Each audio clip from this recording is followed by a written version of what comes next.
আমি এখন বেরিয়ে গেছি দুবরাজপুর যাওয়ার জন্য, কারণ কিছু নেওয়ার আছে। আমি এখন চলে এসেছি পাওয়ার হাউসে। এখানে আসার পর গাড়িটা আমি এক সাইডে লাগিয়ে দিই। তারপর আমি চলে আসি এই দোকানটায় কিছু নাস্তা করতে। এই দোকানটায় আমি প্রায় নাস্তা করি। দাদাটা নাস্তা নিয়ে চলে এসেছে, তো চলো আর বেশি দেরি না করে খাবারটা খেয়ে নিই, কারণ খুব খিদে পেয়েছে।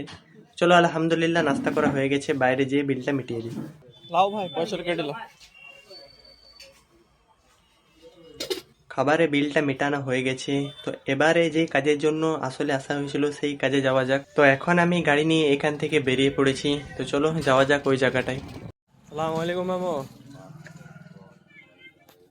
বলো, কি খবর? খবর সব ঠিকঠাক?